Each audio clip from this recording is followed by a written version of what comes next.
Ladies and gentlemen, boys and girls, lodgers or milkers or whatever you guys are calling yourselves these days.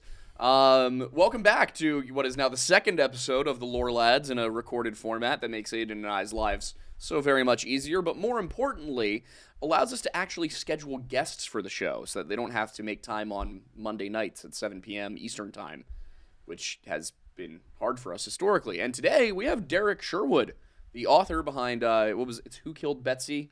Yeah, I think the full title with the subtitles Uncovering Pennsylvania Penn State University's most notorious unsolved crime. Yes. So Derek is the one who wrote the book that formed the basis of our episode on Betsy Aardsma, the one that came out just this past Friday. And I will say this much: we've done a lot of videos on a lot of cases. This was probably the most helpful single book I've ever used for anything. Partially because it's well written. You come from a history background. Thanks, yeah. It's well written, but also it is digestible. There's a lot of books that I've gone and I've read for stuff that it's just page after page after page of details. They're not really formatted well. It doesn't draw you into the story. This book, on the other hand, actually does that. It reads almost like a true crime novel rather than a history book. So I think this was extremely helpful in a lot of ways. It's not the only book, but it is also the first one, which I think is, something else that we'll get into some of the details on that and why there are multiple books and why they generally come to the same conclusion and why one of them is better known than the other. But Wikipedia, as far as they're concerned, you are the authority. You are the source. Somebody on the Wikipedia editing board likes me, I guess. Yeah, exactly. So Derek, one of the things that definitely surprised me when you and I met for the first time was I figured that you were a local journalist. That was not at all the case. What do you do for a living? I sell truck parts. Exactly. Or parts of other things. At the time, I think it was furnace parts when I started writing Who Killed Betsy. Or not even writing Who Killed Betsy. The whole concept started because when I used to drive down 30, like to go to Park City, I would see this billboard. It said lindyandchristy.com, and it covered two unsolved murders, Lindy Beekler and Christy Mirac. And Lindy Beekler was 76, Christy Mirac was 92. And the families had gotten together and gotten this billboard and we want to solve these things because they've just stalemated. And I thought, that's really interesting. And so I emailed them and talked to them a little bit. And I said, we could do something like this with the Betsy Aardsma case. And so I started looking into billboard space. I was going to get a billboard up 322, right. Just as you come around the curve going into State College from Port Matilda or whatever, that'd be perfect. If I could do that at football season, everybody and their brother is going to see Betsy Aardsma and WhoKilledBetsy.com. It was catchy, it was punchy, it was short, easy to remember. And then I found out that billboards were $4,000 and $2,008. I'm like, which is a lot of money. So I kind of was like, well, I'll just do the website. Maybe I can guerrilla raise awareness myself. And so what I would do is I would call newspapers and I would say, hey, there's this website I found out about this trying to solve this unsolved crime. You should do a story on it. And it's a little teeny tiny lie. Yeah, but I mean, it was true. There was a website. There was indeed a website. And I think just to backtrack a little bit, just in case this is their first exposure to it, obviously the best thing you can do is probably go back and watch the video from Friday, but just... I'll go all the way back if you want. That's what I want to do is give an idea, who is Betsy Aardsma? This is a story that everybody who's from Center County knows. Everybody who goes to Penn State knows this. But the vast majority of Americans who weren't alive in 1969 to see it in the New York Times, they don't know. So, for you in 2008, what was the story of Betsy Aardsma as far as you knew it? So I had actually lived in State College in the 1980s when my dad worked for the university for a brief period of time. He had a contract computer science job with, I think, the Department of Ag, the Ag Extension Office or something. And so we lived up there for a year and a half until we moved back to York, because York, you could get a job where they paid every 2 weeks instead of once a month and pay better than the college. And your contract, you didn't have a contract. His contract was up. So it was okay, we got to move. Yeah. But he had driven me past Petit one day and was like, this 10-year-old me, that library is so big, someone was murdered in it, and they never caught the guy that did it. And I have no idea why my dad did that. I'm like, what? Even though, Because he's a dad. yeah, even to this day, I'm There's like, got to be something you've told your kids that you look back and you're like, you know what? I probably should have kept that one to myself. well, I suspect it was because we lived up there around the time that Dana Bailey was murdered in 1987.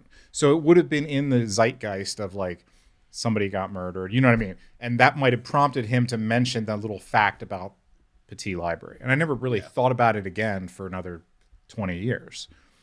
So I was sitting down one day and I had just seen the movie 1408, which isn't a terrible movie, but it's not, John Cusack and Samuel L. Jackson's best work, but it's about this guy who goes around and stays at haunted places and debunks them by writing about them. And he goes to stay in this hotel and chaos ensues. And that's a whole nother story. No spoilers there, but I thought like that's kind of a cool idea. Yeah. I'd never seen a ghost hunting show or anything where they were trying to debunk it. And that's when, for some reason, my mind wanders back to this, girl was killed in the Petit. I'm like, that can't be real. That was full of shit. That's not going to. I look it up and I find two articles from Sasha and nothing else. No Wikipedia page, no nothing. I think the first I heard of it was from, I have so many family members who went to Penn State. The first I heard about it was from the show Paranormal State with Ryan Buell. Right. And actually around that time, Ryan Buell was working on getting Carla Barron, a psychic, to come out and like do psychic readings and try and make contact with Betsy so that she would tell the police who had killed her. I think he also got her involved in the Cindy Song case. Yes, he did. Which I thought was questionable. But at any rate, it didn't work. And no shade on Ryan Buell, but it was going around. People were like, because I think he got in trouble for it, actually. Didn't he get kicked out of the library or something because he I think we almost got kicked out of the library. So 100%. As we were walking around recording things, we heard someone in the background. They were like, I think someone's filming in here. Yeah, they're not fans. I was very ready to say I was a student and that we were working on a student project. And then if they had any further questions, to make up so very many lies based on my experience there, 5 years ago. Mm-hmm.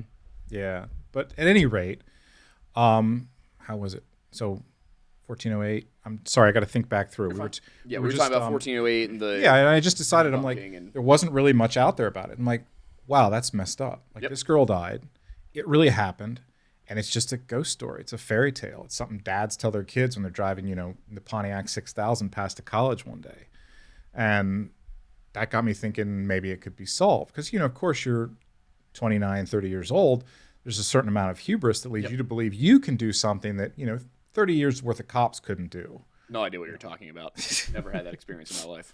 Like all these professionally trained state police officers, they didn't know what they were doing. I'll figure this out. Give me 5 minutes alone with it. Mm. And then I kind of, conjured up the idea of the website because that was floating around down here. And one of the first things I did was reach out to Sasha, and he was very skeptical. He's like, yeah, people have tried to help me before and they didn't want to, and or they didn't do a very good job or whatever. And we ended up meeting, and we decided we'd work on it together. And initially, I told him, and I was honest back then as I am now, there was never going to be a book. I had no idea of writing a book. He wanted to maybe write a book, but I had no aspirations to write a book. I was just like, let's just solve this. Let's see what we can do. Mm-hmm. He was very, I would liken us to sort of like Woodward and Bernstein, and he might disagree with that, but he was more like, he had the journalistic chops. He had the English degree. And I was just like the idea guy. I'm like, why can't we just make a website and get people to come to us? Right. Well, we gotta write letters to these people. We don't want to just call somebody and jackpot someone and say, hey, what do you know about Betsy Aardsma? And I'm like, why can't we? Your best reaction in that case is usually your first one. And so I just kind of was like, hey, you work your side of the street, I'll work mine, and we'll just go back and forth and see what we come up with. And that's kind of how it all started. It's interesting to me that somebody with a journalistic background would have a problem cold calling someone because that's like baseline journalistic practices. He was more like, we can do this nice and slow. We can make everybody, feel more comfortable with it. And I was just like, let's just, kick the door down, see what happens. Right. We'll see where the cockroaches scatter to. Mm-hmm. Which his approach did work in a couple of occasions. There were some people that we ended up writing letters to, or he would write a letter to, or I would write a letter to. And then there were other people that I would just call, and then he would come along behind me. Because he had the interview background and because he had the coveted digital voice recorder, which I did not have, I was like, were those a rare item? I just didn't have the $60 or $100 you needed to have it. And Gotcha. being a college professor, he had more free time. Yeah. Hey, we're on break. I have 3 weeks to run around and do nothing. So I would like front run in some cases. I would call people, see if they had a story. I'd fill him in on it. If they were open to an interview, I'd be like, hey, you should call this guy, ask him about this. This is why we want to talk to him. Or I'd be like, well, I talked to this lady. She didn't know anything or whatever. And he had more of the Penn State connection, so he could get us into the professors and whatnot, because he was a professor, is a professor. And in the right department. Yeah, in the right department. So it was a great synergy at the time of like working together and coming with a common goal and coming to find out some things that no one had found out before. Yeah, and so from that point on, I mean, I guess when in the process did you start thinking I should write a book? Honestly, never. I never thought I would write a book. What happened was we were still working along and working the plan, and the plan was always to solve the case or to provide as much information to the state police as possible to facilitate them to solve the case. State police are kind of like a one-way door. You feed stuff in, they say thanks, pat you on the head, call us when you have something else. So our goal was just, hey, we're going to feed them new information, and hopefully they'll do something with it that will be beneficial. And we were doing it along a loosely defined time frame. There's no time frame. It was just, we're just going to keep doing this until we figure it out. And then another author came along. He had done an article in the Harrisburg Patriot and was like, the next year he comes out, I'm going to write a book about this because I'm from Holland, Michigan. And at that point, I was just like, we've done a whole bunch of stuff. And that's when I wrote it down just to keep it all straight in my own head. We had been at it for like a year and a half. We had discovered Hafner. We had put Hafner out there in State College Magazine. Somewhere here in my box, I have the first State College Magazine Hafner's name ever appeared in. And I was like, I'm starting to forget some of the stuff that we've done. People would ask me, they're like, oh, how's your website doing? Did you figure out who killed Betsy yet? And I'd be like, where do I start? Do you have 3 hours? Yeah. So finally it just became like, here, you could read this if you want to. That's where we're at. But it was sort of just writing down everything that happened, things that we got into, crazy things that we had to do to get interviews or get information. And at some point I was just like, I should just put this out there because this in and of itself will be like throwing gasoline on the fire. Mm-hmm. Like I had 2008 to 2014 when David DeCook's book came out, I had 6 years on DeCook as far as research. I'm like, if I throw this out there now, I've got the website, that'll feed even more information in that we can then use to give to the police. Mm-hmm. We can use to tighten up the Hafner story or figure out whatever, where we're wrong on that. And so I just kind of wrote it and tossed it out there as a way to like see what that would scare up. Because now people would read the book. I could get reviews done of the book. I could get interviews about the book. People would read the book, and then I would get more information. And you could just pass it along to the police and firm it up. Yeah. Or and again, front running for them too, because we didn't want to give them every little thing, because a lot of stuff was, how do I put this nicely? A lot of stuff was kind of batty. People would call you, I've been thinking about this for 40 years. My mother had a friend come over the night Betsy was murdered and say, boy, I could just kill a ham sandwich right now. And you made me think maybe she had something to do with the Aardsma murder. And, right. Which, in an ironic twist of fate, is, there is one story that tracks with that does have to do with Rick. Right. But it's one of those things. It was like, we didn't want to send that to the police. We wanted to give them actionable stuff like, hey, this is something you might want to look into that you've never heard. Or maybe that's lost in the file. I don't know volumetrically. I don't know how big the file is. I don't know if anybody has read the whole file. I don't believe that anybody could, because if you're the cold case officer at Rockview Barracks, you probably have this, carton of files that are all the cold cases, And then you've got your regular work. You still have to bust, drunk drivers. You still have to do whatever other things you're doing as a regular police officer.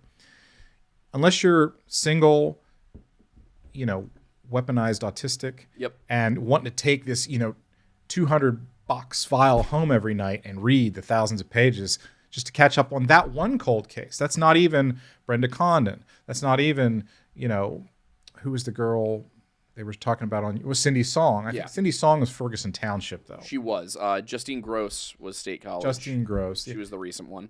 So there's lots of jurisdictional problems up there, too, because sometimes the local townships pick them up and sometimes the state police get them. Yep. And Brenda Condon was state police for some reason. I don't know why. I think Bellefonte or State College Police eventually gave it to the state police. Yeah. They were like, we can't do anything more with this. Well, I mean, they're so focused on, again, the drunk driving and the assaults and all the stuff that is typical of colleges and, rural towns. And then, stuff like Sandusky comes along. Yeah. That was... And that was, one so of the fun. things that really... We ran into a guy while we were talking at the mall who was he was like one of the expert witnesses they brought in. He was a psychiatrist who interviewed one of the kids and was trying to figure out what was going on there and sort of raised the alarm first. I haven't texted him back yet. Yeah, should definitely. I'm very interested to see if he'll come out and write if about he wants his to even experiences. talk or what he wants to do. I don't know. Yeah. So when it comes to the Betsy story, though, because again, for anybody who's lost in the conversation, Betsy was a 22-year-old grad student. She was just doing some research in the library. There were maybe half a dozen people who knew she was there, and nobody who really should have known she was there other than her professors. Right, most her of them from her roommate. class. Yeah, and she ran, and some other people who were in the English course with her. And then she's just down there. Somebody stabbed her in the chest.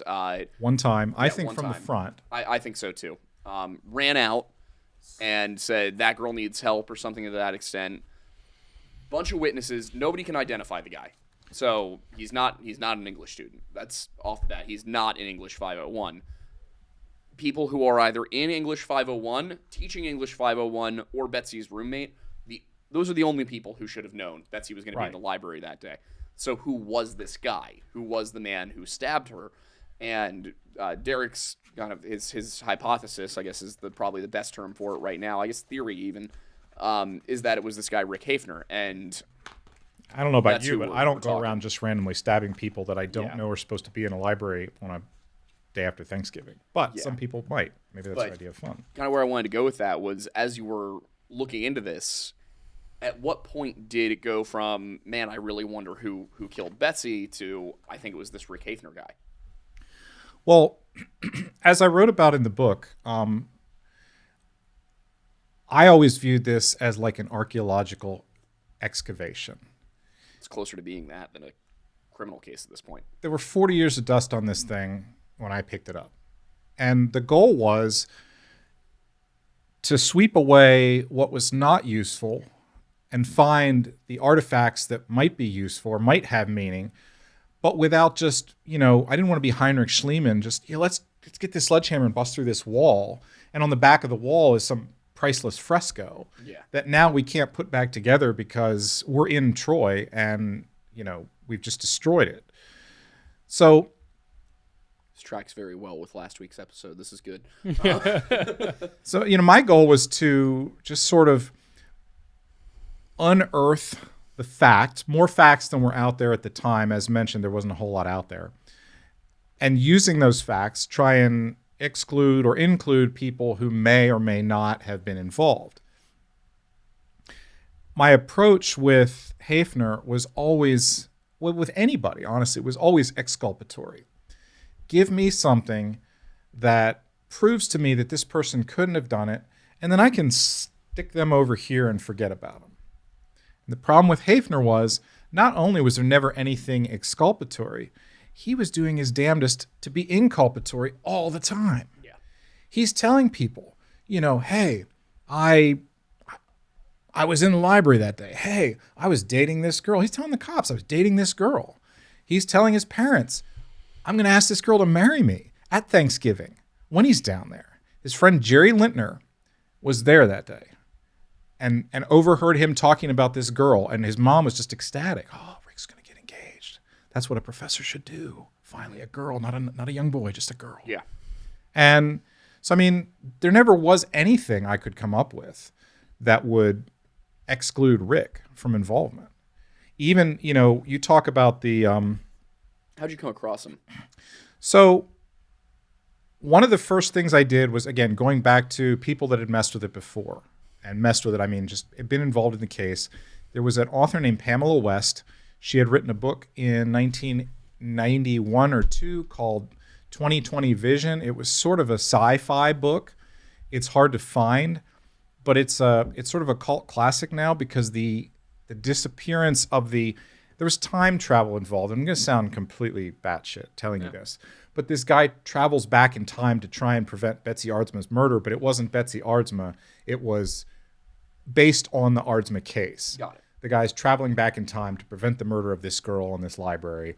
She had worked with Ray Gricar, who was the DA who disappeared, as you know. Yeah, other weird story. And some of the circumstances of, I want to say, how the guy disappears at the end of this book eerily paralleled how Ray ended up disappearing.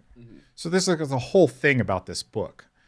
And I was like, if you worked with him and you maybe, not that Gricar would have any information, but Gricar was in the law enforcement milieu, he might know something. Right. And so I started with her.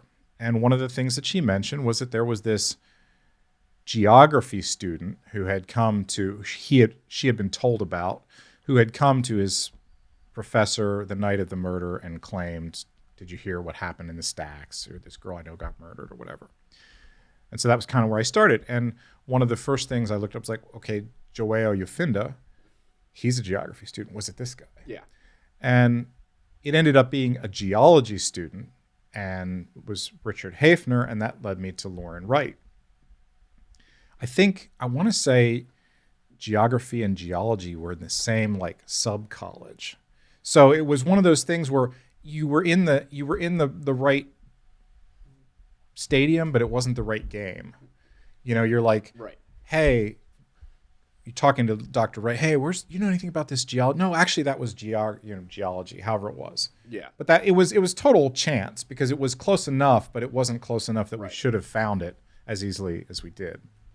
And that was the original story, was that he had showed up at Wright's house while they're eating dinner at 6 o'clock. Now, keep in mind, Betsy's declared dead officially on the autopsy report at 5:50. Nobody really knows somebody's been murdered. They know something happened if they were there. Rumor mill spreading as it might, they don't know a whole lot. Didn't even occur to me. It did not even occur to me that she had not actually been declared dead when he went to Lauren Wright's house and said somebody's been killed. Yeah, so That's it right there. I think if it was Rick, I think it was just a lucky guess. I think he knew, like your John Benet Ramsey thing. I think it was stab. Oh crap! I did something really, really bad. Yep. That girl needs help. Get everybody focused over there while I get out of here. And he can assume the rest. Yeah. So I'll back things up a little bit. Also, with how hard he must have stabbed her to get through her sternum. Well, let me show this here. This is I don't know if you can really see it. I took pictures of that. This is the autopsy report. So there's a contusion right here. Here's the stab wound. Here's the nipple and areola, and here's a contusion. I did a mock-up on a half of a mannequin with a pocket knife, approximately the length and size of the one that the pathologist said he used, because there was always a question in my head of whether or not the person had stabbed her from the front or the back. And one of the things that I discovered was, if you're trying to stab from behind, your knife is at such a severe angle, you're about to break your wrist. Yeah. You're not going to be able to penetrate the sternum. And this contusion always bothered me. Some of the cops believed the contusion came from a watch. But what I found was, if you stab like this, the butt of your palm would tend to create bruising there if you hit her hard enough to penetrate the sternum.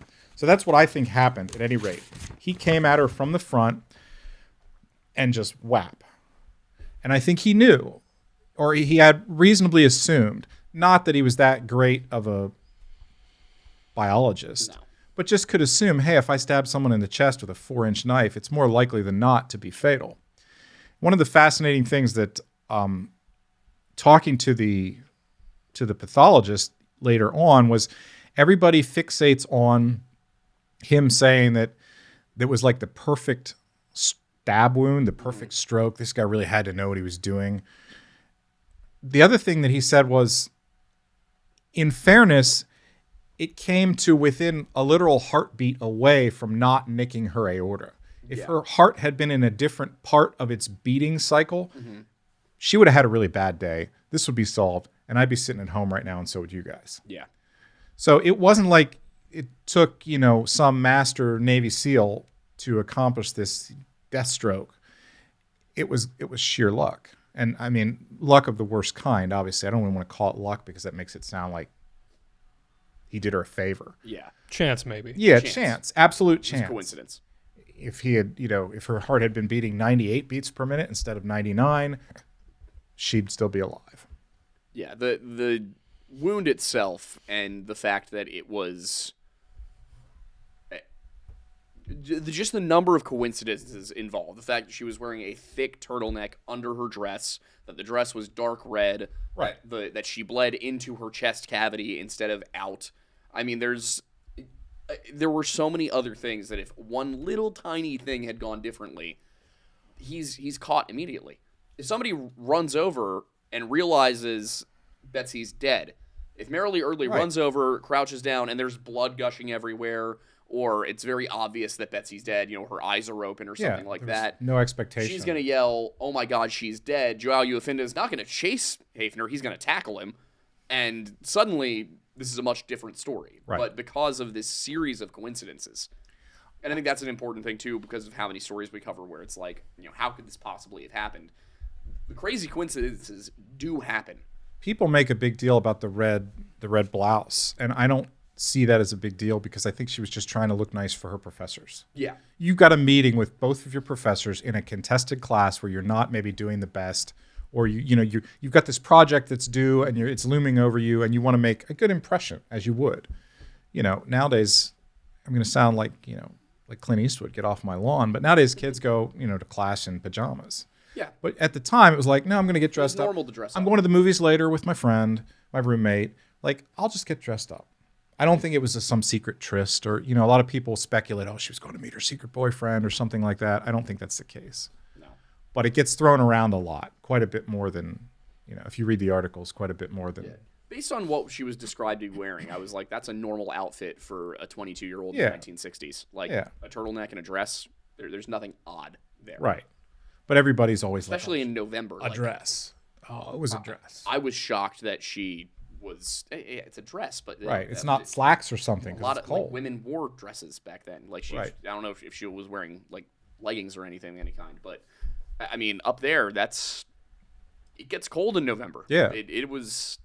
We had like deep snow in November while I was a student, and you were walking around wearing. It's the only time in my life I've ever consistently worn a scarf. Is while I was a student at Penn State. Just because you're just so cold. So I'm not surprised. I'm surprised she wasn't wearing even more. Like that's. But at the same time, I'm not surprised that she had a turtleneck on under her dress. Like there's nothing odd about that outfit to me. The really weird thing is the fact that she was in that section at all. If you want to look at something weird, because at the time I want to say that was Spanish or German language text. It's still. It was still other languages down there. I think I don't know that they've really changed that section it wasn't all that much. Anything that would have related to the English 501 project or even the previous project because it wasn't anything even in English. Yeah. I want to say the one book that was one of the pictures of the crime scene that Sasha somehow got a hold of had books on the floor, and he had identified one of the books as Schizophrenic Germany. Mm-hmm.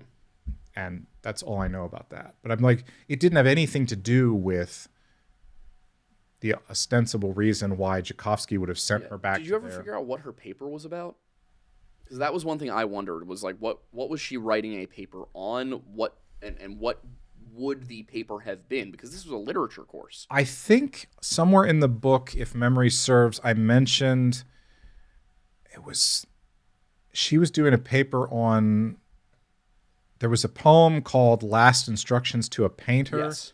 And then maybe It was a parody of another poem. yeah, but maybe her project was like about the original poem or something, because it had to do with the Dutch Navy. So Holland, you know the Dutch connection. Maybe she found that interesting.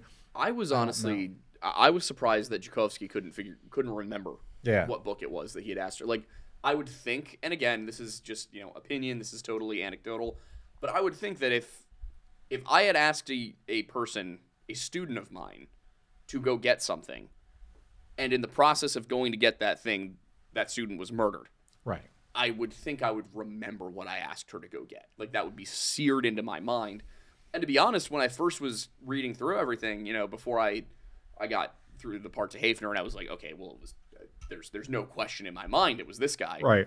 Part of me was like, could Tchaikovsky have known what happened? Could he have been involved? Could it be that, like, he told somebody they could find her there and he was kind of backtracking, covering it up? Right. Could it have been somebody else in the class? Could it have been Larry Marr? Or Messerol. Yeah, he was another one that, like a creeper. Messerol was the only other person that I looked at who I was like, oh, it could definitely be that guy, because he, his office was in the basement. He had seen her 15 minutes prior. Right. Now but anybody who saw him do it, if it had been him, Merrily Eardley would have been like, oh, it was him.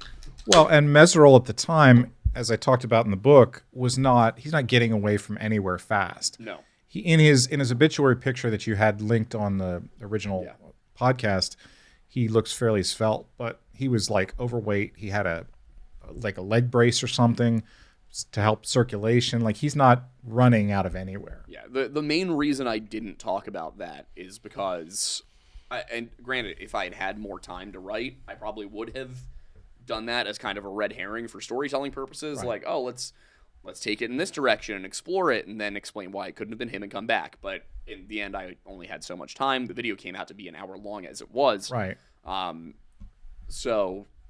But what I didn't get to explain in that part of the video was, this is a guy who was known to be kind of a pervert, who was known to keep pornography in his office, potentially. Right. Like, I think he had potentially even shown it to a few students on some occasions. Like, and as you will. Yeah. And then they found pornography in the area where she was murdered. Like, there were reasons that you could think, okay, maybe it was this guy. Maybe he knew she was going to be there. She mentioned that during her meeting with Tchaikovsky, she had to go up and find a book. Maybe he said, oh, I'll go help you. Right. But again, there's no evidence that he was in that part of the building when she died. And one of the witnesses who saw her killer run out, and honestly, would have recognized him. I think Tchaikovsky probably just suffers from, I don't know how many classes he teaches. You got 30 kids. 30 is probably conservative, even for master's level classes. Yeah, at Penn State. Times he's still teaching. He's 86. Did you get a chance to talk to him? I did. In person? Yeah, but I mean, he's still teaching today. Because I Googled him. I'm like, this guy has to be, statistically, it's a good chance he's passed away. Mm-hmm. And I was selfishly curious if he ever gave anyone the list of students from English 501 that year, which he always said he had but would never give anybody. But he's still teaching. He's 86. How many thousands upon thousands of kids has he sent to look for a book by now? You know what I mean? I don't know. I guess I can understand why he might forget that one even. Professor back then. Well, he was 86. How long? It's been 56 years. He probably was 30. Yeah, that's crazy. Just starting his teaching career. And just to clarify a little bit, because I know we were talking about some of the events that were happening with him and Betsy kind of around this time, but could we build out just a little bit of a timeline of like maybe the hour roughly before she died? She had a meeting with him at 4 p.m. and she was dead at 5. Okay. It was like a 15-minute meeting in his office in the Burroughs building, which is right next to the library. And I've walked that. I mean, she meets with Tchaikovsky. He says, hey, can you grab me that book from your last project that I thought was really good or whatever? Yeah. I wanted to look at it. Take a second look at it. She goes and meets with Messerol. Then she goes to the core. Then everything happens. Yeah. So it's, 4 o'clock, she's in Tchaikovsky's office. 4:15, she's walking into the library. couple of minutes after that, she's down in Messerol's office in the basement. And then 15 minutes later, Dean Brungart walks by, and she's in the library. And they had, In Stacks. they had back-to-back meetings with other students too. So that was another thing that immediately exculpated them. It's like, no, Meserol had 3 other appointments at they were 4:15, 4:20, 4:30, whatever. Do we know what her previous project was about? No, that's the thing. Okay. We're not really sure, and because Tchaikovsky could never remember, so we've never been able to figure it out. But it was certainly not anything to do with what books were in that section. Okay. It's like you have you're in American English literature class, and I send you to Russian language text in the library to pull me the last book for the last project you used. There's no reason why you would go for. Yeah, and that's the thing is, I was thinking about it too, because history and English are very close programs at Penn State. They're both College of Liberal Arts. Their buildings are right next to each other. All of the history majors have to take several of the upper level English courses because you need to know how to write. Sure, right. But there were times when I was down there working on a paper for my medieval Britain course, and I'm looking for the Chronicle of Enguerrand de Montrelet, like in a French language section. Right. I'm like, maybe there could have been something, but from what I understand, it was foreign language and it wasn't literature, the area that she was in. Right. It's just odd. It makes you wonder, like, why she was there. Yeah, I mean, the only thing I can think of is just from the early level English papers I did that were like 101 or 201 or anything like that, doing comparative texts, and maybe, there was some etymological thing that she was interested in that could have related to, something that was in relation to one of the pieces of literature they were covering for her paper. That's a stretch. The other stretch is that, like, she went to a certain section, and then as a result of meeting with, the guy who most likely killed her, they moved down to a more private area of the library. We're not going to stand in the middle of the aisle, the center of the stacks here. We'll go down this aisle. Yeah.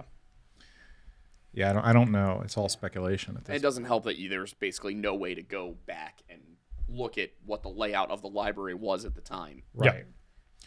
I mean, I've often even thought maybe it was something as simple as misinterpreting the Dewey Decimal System. Yeah. Like maybe I think I'm going down DEW 633, but I'm actually in DEW 333. Yeah. I would say that's like, she was a grad student. How could she possibly do that? I was doing that senior year. Yeah. That's the thing is, like, you're 501, but you're not like a walking encyclopedia. Right. There's a lot of, like, granted, it's bigger now, but there are a lot of books and a lot of rows in that place. You're not a library science major either. It's entirely possible you asked for help before you went down there and they put you in the wrong direction. Yeah, it could have just been the book was filed in the wrong place too. I mean, that's the other thing is it could have been that she went to go to the card catalog, and whoever the librarian was that had set it up had done it wrong. Right. And there was just the book was in the wrong place. Mm-hmm.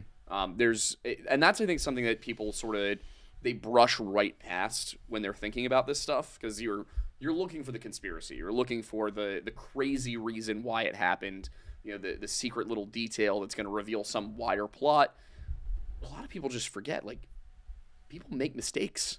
No matter what field you're in, a librarian is going to make a mistake as easy enough as a historian is going to, as a lit student is going to. So the stacks were never meant for students to even be in. That's another thing. They had just opened them like the previous year or previous semester or 2 years. I think 1967, so I want to say. It's entirely possible that it was just, the confusion of, hey, we can actually pull our own books now, and putting things away had maybe not been prioritized before. Who knows? It's hard to say. Yeah, there's a lot of possibilities there. One other thing that I didn't get to touch on as much, but you might know more about, is they did do some forensics. They were limited in their capacity because it was 1969. Sure. But as for that, there was one section I didn't really get to cover very much in the video, where they brought in one of the chemistry professors, and she used a black light. Yes, and why didn't that go anywhere? I think it was more... What can I say on this channel? We can edit basically anything. Yeah. I think the problem was there was so much, according to Mike Mutch, one of the retired officers, there was so much semen. How could you ever test it all? It was on the ceiling. It was on the books. It was everywhere. The place was like an adult movie theater. Yeah. I guess if you don't have DNA, then it doesn't. Yeah, and you didn't have DNA. all you could get from semen at that time, I believe, was whether someone was a secretor or a non-secretor. If you're a secretor, your blood type shows in a test that they can do on semen. If you're a non-secretor, it doesn't. But there's no way of Brand knowing new slur right there. what was fresh. Start calling people non-secretors. Yeah, well, I mean, this also makes me have a completely different reason as to why they were down there. Yeah. I mean, it may not be because that's where a book potentially was. If that's the case, it wasn't. It was a well-known spot for people to do that. Well, It that was, was- and that's actually something I didn't get into either. I don't know if you did. But that I was know the core Joe- stacks. I have that in the book. So one of the really fascinating people that emailed me was a guy who had no claim to fame. He had no involvement with the Aardsma murder per se, but he was gay. Mm-hmm. And he emailed me one day and he said, I would like to tell you what it was like for gay people back then. Yeah, that's a big section of this He book. said, because everyone else that I went to college with in that era died in the AIDS crisis. He's like, so he's telling me this stuff that they had a code. They would, in the men's room, they would write numbers from the Dewey Decimal System on the men's room wall. Now, someone's not going to necessarily notice that. It's not like digging a glory hole out of the wall or whatever. They'd write the Dewey Decimal System number, and you would go to that book that it was called out by those call numbers, and in the back would be a little note saying, hey, I like bears. I'll be here at 7:30 p.m. on Friday the 29th. Meet you here. And if you're into that, you come back Friday, bam, you got your hookup. So they were using the core stacks as sort of like a grinder. But previous to all the dating sites and whatnot, because there was no way for gay people to meet. I go into that in the book too. I Like, think there was one gay bar in town, right? yeah, the My Oh My or whatever. I think that's what it was called. But yeah, the men's room in one area was a known gay hotspot to the point that they eventually took the stall doors off.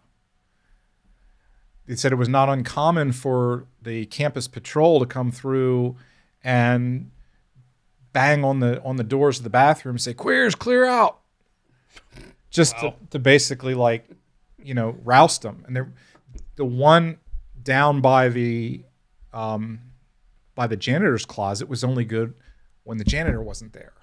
So there was like a time period when second shift janitor comes through that you have to not use that restroom. Well, I mean, given it's Hafner, right? Yeah, Hafner. Yeah, given was very Hafner's particular. background. He about was that. definitely not straight. Well, also, considering he was in that world at that time and for much worse reasons than, just normal gay people trying to make their way in the 60s, I'm sure he had experience in that place, for better or worse, even if it wasn't firsthand. It's hard to say if he did, though, because In fairness to him, I don't think he was gay. I actually mention it in Justice Perverted. I think he was a heterosexual hebephile with homosexual tendencies. So he was nominally interested in women. I found women that he dated. He never tried to have sex with any of them, but he dated them. Hebephiles, it's a whole thing. Like you a got pedophile is technically hebephile, and a hebephile. prepubescent. Yep. But Hebeph- you can't explain that because Then it's if you know the concerning that, exactly, if you know Wait, the hang on. difference No. between these things, people are like, why do you know the difference? What are the three? a pedophile, It's prepubescent. Yeah, Prepubescent. pedophile is prepubescent. Okay, so like Hebephile. children. pedophile is like So a pedophile teen is and like preteen. Muhammad. Go on. Yeah, a pedophile is like Muhammad. A hebephile is somebody who's interested in people in their early teens. So their early stages of puberty. So like 12 to 15. Yeah, So okay. like for girls, like 10 or 11 up through like 13, 14. Okay. And then a hebephile. A Ephebophile is like yeah. late teens. That's somebody who's interested in people who are in late puberty or have recently completed puberty, which would be 15, 16. But here's Okay. the thing. I never once, out of all the people I talked to, met an adult male who had a relationship with Hafner. Yeah. Now, there was one guy that had a relationship with him into his late teens, but it had started earlier. Mm-hmm. And then I think they broke up or whatever. Or he grew up and realized what was happening was wrong and that he didn't want to be part of it anymore. But I never met like a 28-year-old. It's like, yeah, I dated Rick Hafner. We used to do stuff in the stacks. Yeah. So I don't know that he really was interested in homosexual pornography. You know what I mean? He was that real niche, like not even technically a pedophile, like illegal, but not. He doesn't want a guy with chest hair. Yeah. He doesn't want a guy with adult mentality. He liked these kids because they were moldable, and he could offer them things in exchange for other things, like, hey, come with me on this cool trip to this museum, we'll go find some gems. Or it was less about quarry. the phenotypical elements, and it was more about the near adulthood but much more persuasive or persuadable, I should say. He would look for children of single mothers. Mom wants the kid to not get in trouble. Mom wants the kid to learn something, like a trade. Here comes a Penn State professor, wants to take my son to the Cornwall iron furnace to teach him about the history of iron mining in Lancaster County. Right. Great, cool. So just the epitome of predatory behavior. Yeah, he would. That's the reason he wanted to be a Boy Scoutmaster, so that he had access to people. He could find new, I don't want to say talent, but he could find new children that were vulnerable. Hey, who's got mom and dad? Who doesn't have dad? Who Which is why I got visibly angry when reading the part about how he's pretending he didn't know that he had done something wrong. Sounds like more of a power thing. And so and I go into that Injustice Perverted, and do yourself a favor, don't read that book. Where's Justice Perverted, don't read it. Well, so this is Who Killed Betsy. Yeah, this is the second one. This one is Justice Perverted. I'll show that to my camera. I don't want to say don't read it, but you have to be in the right frame of mind. And this one's was this your first, or this was the third? This was third. Okay. Yes, Betsy was the first. Nittany Nightmare, which is about a different series of similar crimes. Rachel Taylor and some other things. Yeah. So you're primarily giving a content warning of Justice Perverted. So my ex-wife, when we were married, wanted to read it. She couldn't make it past the first chapter. She's like, I had to stop.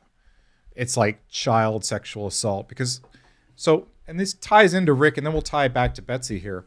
Rick in 1976 gets accused of molesting some boys that worked for him at his rock shop. His family would process minerals into little carded specimens, which they would then sell in boxes to the Smithsonian and other museums. If you're of a certain age, you've probably seen these. You used to go to the gift shop, and they would have, 10 minerals of the Northeast, and they would have them on paper. And, my age, it was typewritten, peridot, this, that, the third. Mm-hmm. Rick and his family would make these. At any rate, he gets accused. It goes to trial. He manages to get it all expunged, and I end up with it all. I found it all because I believed, no one else believed that it still existed, and I was like, it has to still exist. Nothing goes away. But the one chapter in the very early part of the book, I don't know if it's chapter 1 or 2 because there's a preface and a foreword and other things, but the first chapter is first couple words are him telling the one boy to get in the car. We're going to our other rock shop, where he proceeds to molest him. And that is based on the pretrial hearing from Kevin, the boy that he molested. So, I mean, it's raw. Yeah. I have video of these kids, now grown up, doing depositions. Rick was such a sadistic son of a bitch. He sends official legal summonses to these two now grown kids, and when the one doesn't show up, he eventually gets the cops to come get him. Rick's doing the deposition himself. He's acting in pro se as his own attorney, and he starts hassling this kid. Why didn't you come to my deposition? I sent you 3 letters. And the kid says, I thought you were screwing with me. You sent me letters summoning me to be deposed at the hotel where you molested me. That's dark. It gets dark. It also just everything I'm hearing about this guy, in addition to what we covered for the video, it just screams somebody who is consistently trying to do power plays. Right. Somebody who was probably made to feel very small and weak when they were small and weak, and then is trying to essentially vengefully enact that on the rest of the world. I think that actually that's a good segue into one of the things I definitely wanted to talk about because I wasn't able to touch on it at all in the video, which is Chris Hafner. And sort of, it seemed like you had noticed that there was an odd family dynamic in general going on there that may have extended beyond Rick. So let me back up to how Chris Hafner even came on the scene. So one night, 2009, I am outside smoking a cigarette, and I'm like, I have this moment where I'm literally like, it's like a movie. I'm talking to the sky. I'm talking to Betsy. And I'm like, Betsy, if you're out there, if you see what we're doing, throw us a bone here. Like, we're trying. I had put an ad on Craigslist asking anyone that knew, because we had Hafner by this point. I was trying to find people that knew him. Asking if anyone knew Richard Hafner from this time period, whatever. And I go back inside, and either like that night or the next day, I get the email from Hafner's cousin. And he's telling me I could pull it up. I knew Rick Hafner. And he's very grandiose about it. He's very like, I knew Rick Hafner. He was the esteemed, Dr. Rick Hafner. Yeah, you showed me a couple of his emails. It was odd. Yeah, but at any rate, so then we get to talking, and he says, yes, I believe, he said, I never put two and two together. I overheard this as a kid and saw what had happened. His mother was very upset, or Rick was very upset once he realized that I had overheard his mother berating him.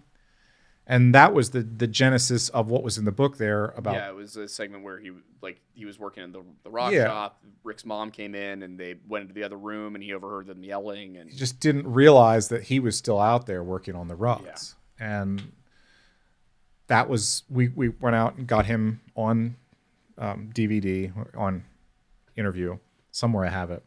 And that was the initial story. And that was what we proceeded from there. It was fascinating. And it was raw. It was very much like, this is my recollection. There was no embellishment. There was like, this was what I remember. I never put two and two together until I was, I read this thing about Betsy Aardsma or whatever I had on the Craigslist ad. And he's like, now I understand. And that was where we kind of left it. And then it went sideways from there. I think it's worth, if you're willing to, going into kind of how it went sideways, because this is going to be something that if people go and they read your book and they go and they read David DeCoke's book, there's going to be a varying degree of Chris Hafner being involved, of his words being trusted, how those came in, because that was one thing with DeCoke's book, and this is not to talk badly about a man who's not here at all, but reading yours, I came to a very specific conclusion that was basically like, I think that this was Rick Hafner stalking her. And I think he went to the library to try and talk to her. I think he knew she was going to be there somehow. Or he followed her to the library. They lived in the same building. He could have easily been watching her door. There's any number of reasons he could have known where she went. And I think that he approached her. He tried to confront her about their relationship. She rejected him again. And in a fit of just rage, he stabs her. Because it was not nearly as unusual to carry knives at the time. And for a geologist to carry a knife was totally normal. Because you might have to be breaking open rocks and stuff. But the version that DeCoke presents is like this much more violent, intense, angry thing that I don't think you can really extrapolate from most of what I found about Rick until you get to Chris. The best I can tell, and this is not against anybody, I'm not trying to get anybody fired up or anything, I think Chris felt like he was going to tell this story and he was going to get rich, or he was going to make some money off of it. And he offered it to Sasha and I. Well, I said, we've already got what you told us. That's good enough for what we want to do, which is figure out who did this. Mm-hmm. And they're offering me a portion of the proceeds of the book or something. And I was just like, I'm not going to pay you for your story. You gave it to us willingly. Yep. You gave us your first impression, and going back to the archaeology thing, that's what's most useful. There's no expectation of reward for this. He started playing games with the cops, like putting stuff on his MySpace about how he was going to blow up the whole story and solve this unsolved murder and whatnot. I think they told him to knock it off. I mean, there was all kinds of drama, and I don't want to bring any of that back up, honestly, or back into my life. But it was, yeah, I think definitely there was some expectation that if I add a little sizzle to this steak, it'll be more palatable. Yeah. That's kind of what I want to get through. It's just like the version that you have that you went with in the book is that first run, tell us what you remember. Yeah. And then later on, he may have adjusted his story to be a little bit more bombastic for the purpose of trying to literally sell it. I think possibly, yeah. Yeah. I just think it's important. It's important for people to know that possibility exists is all. I mean, there's, all kinds of questions about the dynamic. And one of the things that in Justice Perverted, you'll find a little bit more about how Rick dealt with kids, how he dealt with his nephew. So there's some of that too. It would have been a weird guy to work for. Yeah. I don't know. There's no other way to put it. It would have been a really, really freaking weird experience to work for Rick. Yeah, I mean, there's the one, I can't remember if I actually mentioned this in the video, but the one story where he took one of these boys that was working for him up on a day trip to Penn State, brought him down to the library, and then was like, here, stand right here. And popped him there, and the kid was like, assuming there was going to be some sort of a Right, lesson. he's gonna ask him to or, reach for a book or whatever. Yeah, exactly. And instead he goes, like a girl I used to date was murdered in that exact spot. And the kid's like, why would you tell someone that? Right. Who just says that? Yeah. Now, I don't know. I think it made it into Who Killed Betsy, but to revisit that, what we were talking about with the things coming out, like throwing gasoline on a fire by releasing the book, I have 1,300 emails related to the Betsy project from beginning to end. Mm-hmm. And sometimes I go back through them. I hadn't in many years, but I was doing it to prep for this. And there were so many that came out after the book came out. And when I should also mention, I didn't know at the time, when I published the book, I did not know I should have put some of the names have been changed. I was doing it because I didn't think it was right to jackpot people that I had talked to in confidence who didn't want to be hassled by every Johnny-come-lately. That was most of my rewriting of the episode was me taking out, I don't know why Derek Sherwood gets the name wrong here. Yeah, and I went back through around 2015 after DeCook's book came out, and I saw he had jackpotted those people, and I was like, you know what? I can change some of this back because it's not going to hurt anybody now. It's out there. And so I did that. In that case, a couple of things I added. I spruced up some of the chapters, more information about Rick that had come out. One of the ones that I was thinking about, but I can't remember if it's in the book or not. And if you do buy the book, buy the print version and buy it new, because there were a couple different iterations of it over time. Mm-hmm. Because it was self-published. I created the publishing company. I got it listed with a distributor that got me into Barnes & Noble. I had to send it to Barnes & Noble, get them to approve it. Once they said they approved it, they gave me an order for 50 books. I paid to have the first 50 books printed. I sent them to Barnes & Noble, and I had Barnes & Noble distribution across the country. So, I mean, it was a whole project. It was fun. It was interesting. But some of those had typographical errors. There's still a couple typographical errors. Yeah. The problem was when I originally formatted the Kindle file, I lost the ability to do that. It was a really weird thing. You needed a special editor. So I've never changed the Kindle file, but the print version of the book, the new print version of the book, is the newest version of the book that exists. All right. If you can get us the exact link for that too, we can put it in. It's whatever's on Amazon, but don't buy it used. Got it. Because you don't know what edition it is. And I did put edition numbers, but nobody pays attention to that. Yeah. I mean, I'll tell you, I bought the Kindle version. Yeah. Just because I needed it immediately. I didn't have time to wait for it to get here. But at any rate... Also, I mean, no, I won't bring that up. What's that? There was something that I remembered you telling me, and I was like, it was funny, but it's not worth bringing up on the show. Oh. We'll talk. I'll fill you in afterwards. It was just a funny little anecdote. What was I going to say about the... I'm trying to think back here. I had something really interesting to tell you. At any rate... in the book, as you're looking at it, just keep in mind that some of the names are still not going to be changed. Because you know what? I did the same thing with Justice Perverted. I would not name the last names of the two kids who were molested. Mm-hmm. The way I look at it, one of them's deceased, one of them's still alive. You can go online and Google Hafner versus Berkey, and you can get everybody's name, everybody's everything. But I don't have to do that. Yeah. I don't have to jackpot people that are just trying to live their lives. And so to me, it was like, I could change these names back, but why would I do that? Yeah. You know, I'm holding on to my end of the bargain, and I want to be seen as a good person, because at the end of the day, I'm going to go do something else after this interview even, and with the rest of my life. And, you know, I don't want to be seen as like this asshole that made $5 off of naming my name, like if you're Larry Maurer or whoever. And I want to be seen like, hey, this is a stand-up guy. He did write the book, but he told us he was going to do that, you know? Yeah. But at any rate, one of the things that I really liked that I got in an email, and I don't know if it made it into the update in 2015 or not, was a guy who now is deceased, I believe, who was campus patrol. And he claimed to have seen her the day before working in the library. He recognized her.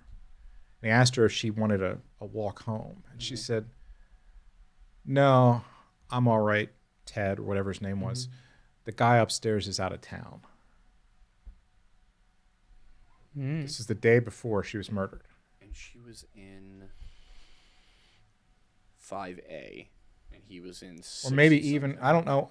You know, I'd have to go back and look at it again. No, I'm just thinking about it, and it was like I have not been in Atherton Hall in 10 years, but if I feel like if the layout hasn't changed, I feel like it would make sense for him to have been upstairs of her. 5A was a lower, and then Yeah. he was like up here, so across the courtyard, he totally could have looked out his window and Yeah. seen. That's one thing that DeCook got that, you know. And that's the other thing is he could have been watching out the window when Yeah. she left that day and had a feeling, knowing what was going on, that she would be going to the The library. one thing I have to give DeCook props on that we either missed or got wrong, or maybe he got it wrong, I don't know, is he claimed that Larry Maurer was Rick's roommate. Yeah, I don't know that that was true. at some point that year. At some point that year, because we had run it down through. Rick had a roommate, got rid of him, had another roommate, and then got a dorm by himself. And I talked to both the roommates. I took the Larry Maurer too, but that's not the point. One of the roommates was a Greek guy, like literal Greek, Yeah. who was back in Greece. I got a hold of him. He didn't remember Rick. I think he was the one that would have been Rick's roommate, but then the open dorm came up, and Rick was like, you know what? I'm just going to take that. Yeah. So he was a roommate somewhere on paper in one of the college's records, but I've got 2 of those from freshman year that just got scooted Yeah. out of our room before the semester even started. but you know, somewhere in the sands of time was a paper that had these two names together. The other guy, I called up. He was living. He's one that, you know, not to denigrate anyone's lifestyle. He may be homosexual. He was however old he would have been in 2008, 68, 70, living with his mom in Florida. I call, and I was maybe, I'll confess here that I was going on a sort of a Nicolas Cage TV version of what a private investigator You did. weren't the most tactful. No, not tactful per se, just let's say honest. Okay. I call the guy up.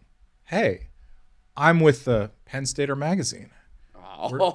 We're doing a spread, or whatever I said I was. I'm with the newspaper, so we're doing a Yeah. spread on your roommate, Rick Hafner, the geologist.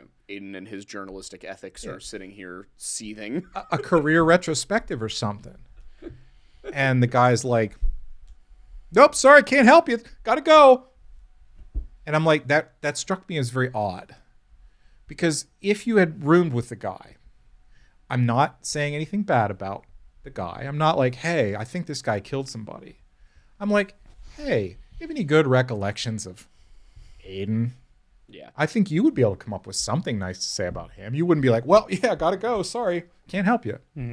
Even people who I roomed with, even only for a semester in like freshman year, I could still be like, yeah, they were really nice guys. If you called me about Thomas or Tim or Colin, I would just be like, oh, yeah, I don't have a ton of memories. We were just roommates. We didn't hang out much, but, they were nice guys. Like, I would be able to tell, like, my reaction wouldn't be hang up the phone as quickly as possible. Right. Also, another thing about Larry that I just, I believe Hafner became a student at Penn State in 1967. Yes. So it could have been a roommate from 2 years ago. Right. And if I remember about DeCook's book, it wasn't clear on when they were roommates. Yeah, it he wasn't said that they they were had been roommates in the roommates. time. former roommate. That brings up another interesting thing, which is the Larry Maurer connection. So the way... That's one of the things they asked me not to write about, was the writing on the desk. Yeah. And that's, you talked about it a little bit. Yeah, that one came from DeCook's book. But the way that, and I said, all right, I won't do that. I won't write about that. I don't know what they thought they were saving. I don't know who they thought they were going to surprise with that. Like, well, clearly you couldn't have killed her because you didn't know about the writing on the desk. My guess is it was probably just because it was weird and he did work for the NSA and Right. they didn't want it getting back that the Pennsylvania State Police were the ones who made a current NSA like higher up look really weird. Speaking of, Because he did like that was a weird thing to write. I can't remember the exact words, but here sat death in the guise of a man. Yeah. Bookmark me with Larry Maurer and the desk writing and George Keebler while I go on a tangent. Okay. One of the weirdest things that happened to me in 2008, 2009, right after I started the website, right after I got involved, contacted the state police. I had offered to them to introduce them to the VDOC Society to get them to take the case there. And that was kind of my entree to, between that and Sasha, I was like, hey, what about the VDOC Society? You guys, would you want to work with them? And they had gone off and talked about that. So a longtime friend of mine, a guy I've known my whole life, I see him at Christmas. He says he works for at the time he worked for some 3-letter agency, top secret clearance. And he says to me, oh, hey, he's like, I can tell you what happened. What happened? I haven't seen you in 10 years. Probably won't see you for another 10. He says, so I'm at work the one day, and this thing comes in across the wire. Ask from the Pennsylvania State Police, asking if they know to get any available information on a Derek Sherwood. And he's like, I know that guy. And I guess it was the state police like vetting me because they wondered why I was you were interested, which doesn't make sense in a way, because the one thing that I can tell you before, God, Scouts Honor, whatever the fuck, I didn't kill Betsy Aardsma because I was -9 years old. Yeah. That's the one thing I can tell you for certain. Don't sell yourself short. You never know what you're capable of. I looked at my own uncle because he was a 1968 graduate. Yeah. He had horn rim glasses. Oh. I said, I don't know. Where were you on Thanksgiving 1969? I'm going to need Yep. going to need a cover story. Yeah. Well, that somebody even in the comments like joked. They were like, Aiden, you seem to know a lot about the case. Are you sure you didn't do it? And I was like, well, my mother was one, so Right.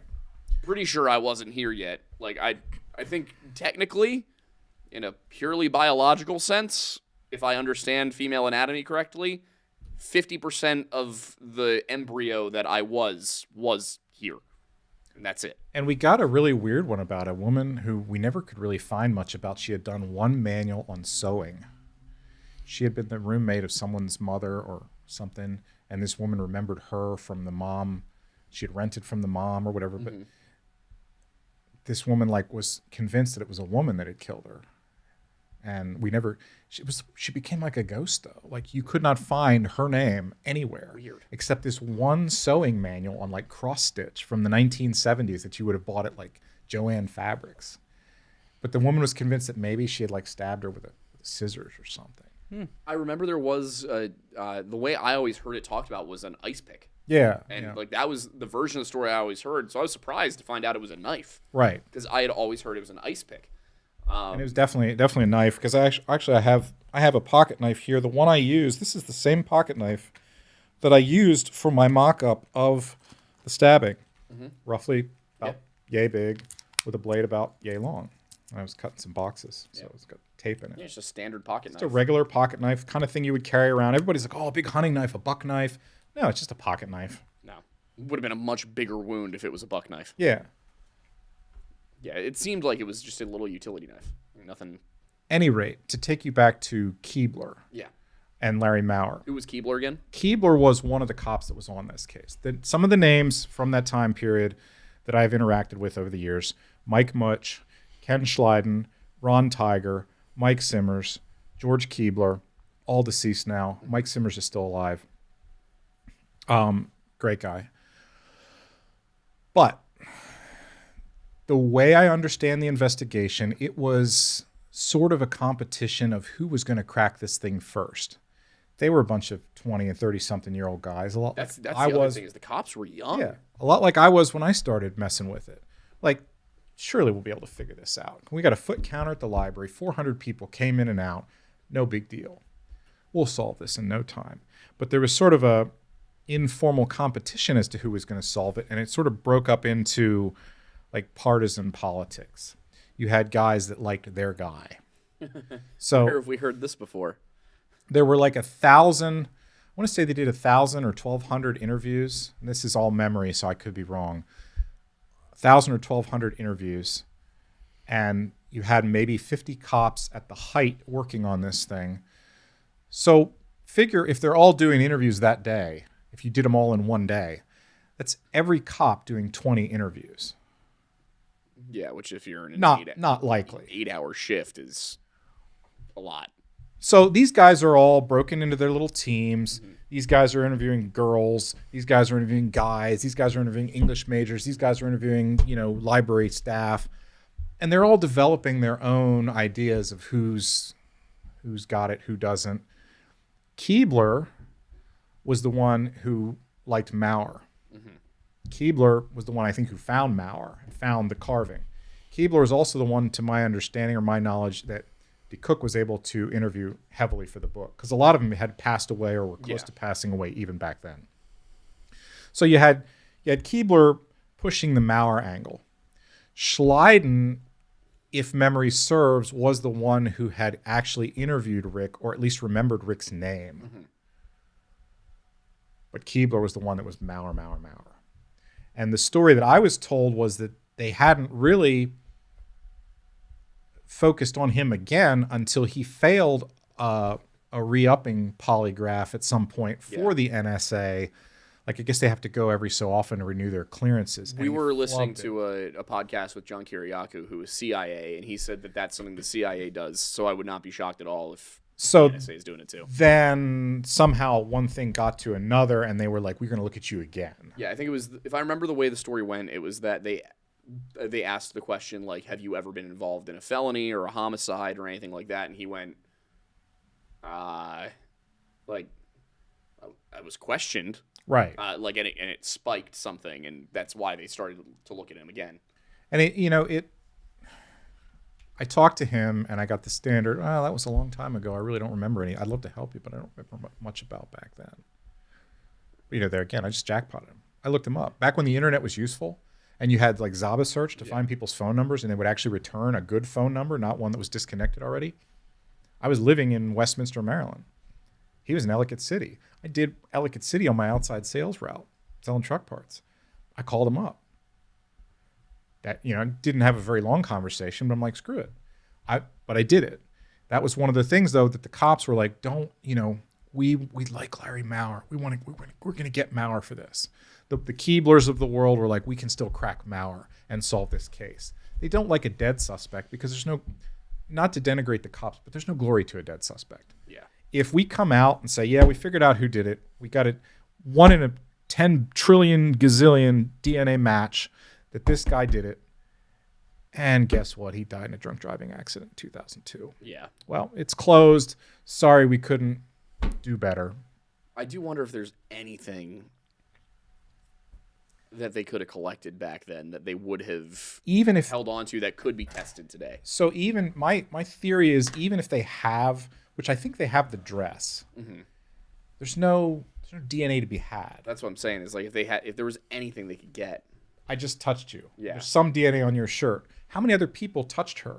How many other people were doing chest compressions, picking her up, dragging her, removing the blouse, filing the blouse? How would you ever narrow it down? Yeah. It is one of those things that, like, this would have been solved if it happened in 2019. Right. Like I said in the video, it would have been solved if it happened in 2019 because it would have been caught on a security camera. That would be it. I don't know if I mentioned to you or mentioned in the book, a knife was found. Yes. In the bushes. Okay, cool. In the spring, and nobody knows where that knife is. Maybe the police have it, maybe they don't. It's just really interesting that the knife was found right out where the guy ran. Yeah. Odds of it being his knife, pretty good. Which I think that's probably the case. The version that you get in DeCote's book is that Rick carried around a shiv he had made because he was getting bullied or something, and I'm like, that was all Chris. Yeah, it was all coming from Chris Hafner, and I was like, that just doesn't seem realistic to me. A guy, especially somebody who he's gonna have the money to buy a knife. If you got the money to attend Penn State in the 1960s, you've got the money to go buy a knife. When he was the pride and joy of their parents. You had George and you had Rick. George was a aerospace engineer or something. I don't know. I list some of his bona fides in Justice Perverted. He worked for Hughes Aircraft and all these other places. And Rick was the geology professor. Say what you will about these people, they were proud of their kids and what they had built them into. Like the one thing his brother defended him to the last, if I remember correctly. The one thing I remember in the one book, the guy said Rick had a gold-plated rock hammer on his desk that his dad had gotten. Mm-hmm. It's Estwing rock hammer because it's like the gold standard, but his dad had gotten it gold-plated for him because he was just that proud of his son's accomplishments. That was the kind of family that you had. Now, yes, Dad, when Rick was younger, had touched him and whatever. Is that confirmed? What, the gold-plated rock hammer? No, the part about his dad molesting him. Yeah, and Justice Perverted. Got it. So that was something you were able to dig up. So that was the one thing that I couldn't if he wasn't gay, why the young boys? And I think that's a lot. And again, we've made this mistake before with this specific thing. I think it's about 30 to 35% of people who go to prison for child molestation report that they were abused themselves. In my opinion, he was frozen psychosexually, developmentally at the place where his dad had molested him. Because I think that's the right. It makes a lot of sense. If you read Justice Perverted, it's the same routine. He used this special powder, like a talcum powder. Yeah. But there was a powder made in Lancaster called bismuline powder, which is Lancaster specific. Yeah, medicated talcum powder that he would use in all these molestations. Sprinkle the bismuline on the belly. I'm going to tickle you with my beard. I'm going to go further down. Yeah. I'm going to stop there because it gets dark. It gets bloody dark. People don't understand how, honestly, I think you could credit Nittany Nightmare with the end of my marriage. Really? Yes. It just, after doing that, it was just like I was in a dark place for a while. I don't know. Not that I was abusive or anything, but it was just like depressed. It's like, I get it. Reminded me a lot of I can't remember the actual person's name, but Jake Gyllenhaal's character from Zodiac. Yeah, it was hard. And I don't do a lot of these, and there's a reason why I don't do a lot of them. It's because I don't want to. Mm-hmm. Every once in a while I'll pop my head up over the, like a gopher and say, all right, well, I can do one more. Yeah. I have one more. I have one more at home written, 100% done. Probably never see the light of day. I get it.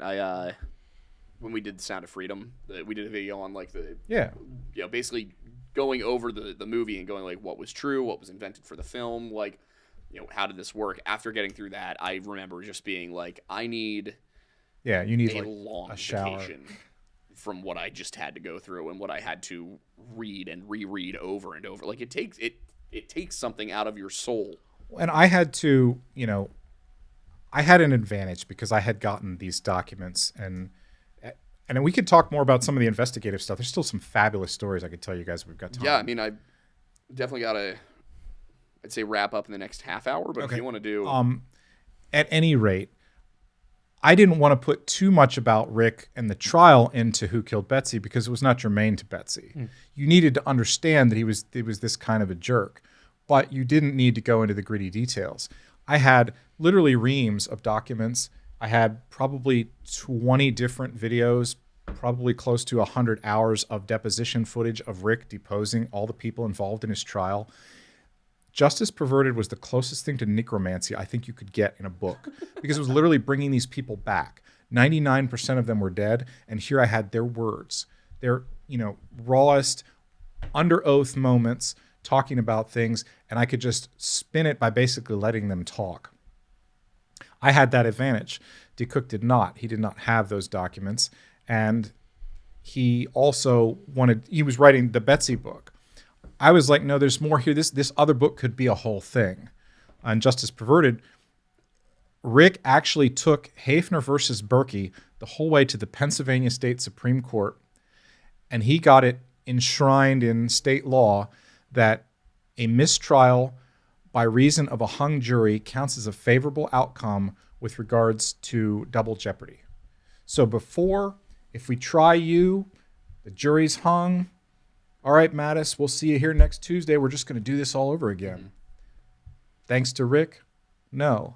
Hung jury, a well-considered hung jury, meaning one is not, you just didn't declare a hung jury as soon as people walked into the courtroom just to call it a day. Basically actually deliberated. Yeah, a deliberative hung jury that could not come to a decision is a favorable outcome. You cannot be retried. On the one hand,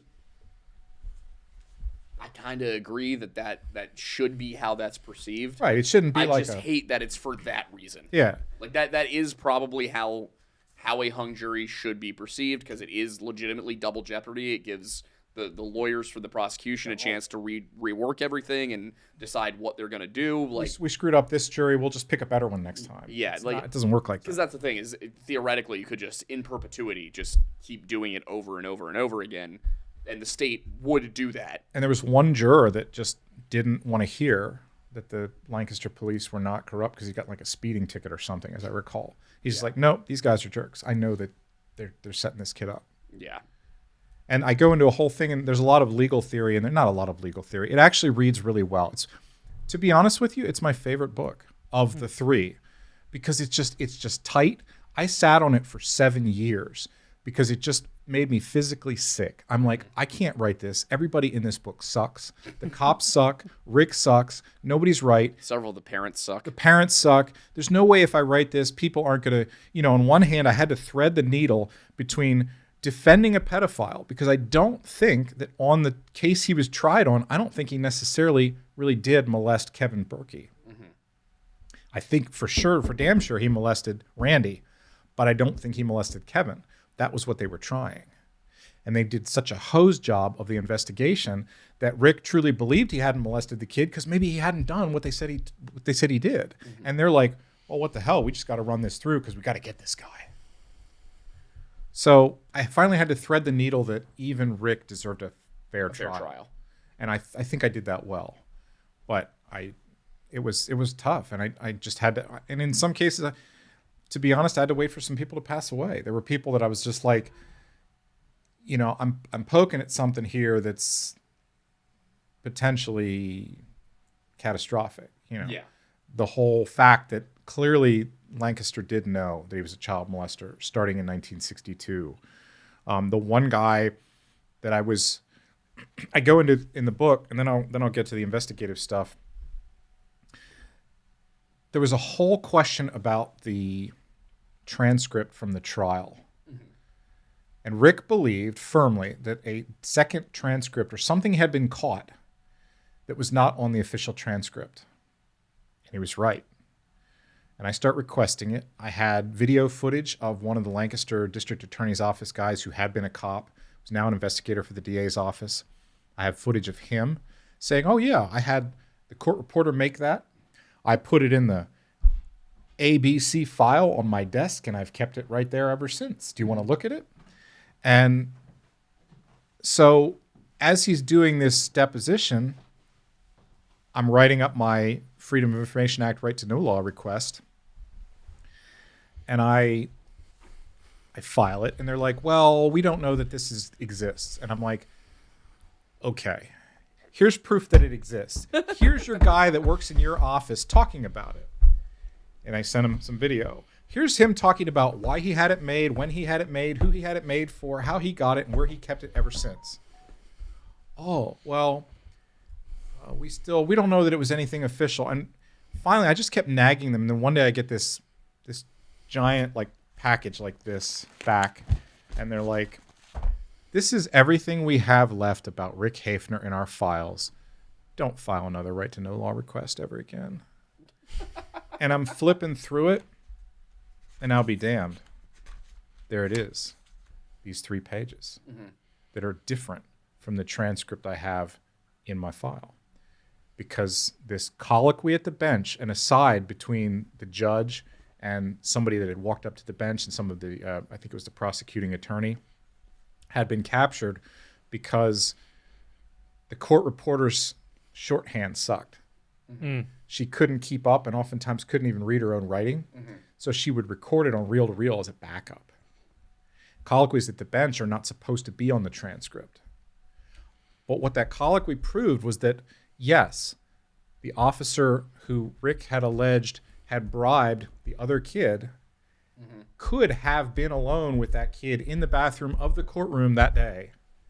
And that was the key to everything. And Rick searched the rest of his life for that document and never got it. And then I did. And I have it. It's fascinating because it was February. And the judge says something to the kid to the effect of, you might want to take your coat off, son. It's warm in here. Now, why would you say that if the kid had been in the courtroom the whole time? Never mind the fact, why would you say that? Why was the kid in the courtroom? Because he's sitting there watching the trial of the other witness. He's going to be the second trial. Yeah. So he's hearing everything the first kid is saying. So he's basically taking notes. Like, I could, this is what I could say when I go to trial. Or, this is how I have to behave. The whole thing was just fishy. Yeah. But at any rate, I digress. It's one of those things where it's like, the lie that was told to try and get him convicted there was for the greater good. Right, exactly. But we can't do that because for the grace of God, there go you or me. Yeah. Well, there's so many instances it seems like it's either a charge that is attempted to be pursued that is higher than the actual crime for whatever reason. Usually it's to make a point.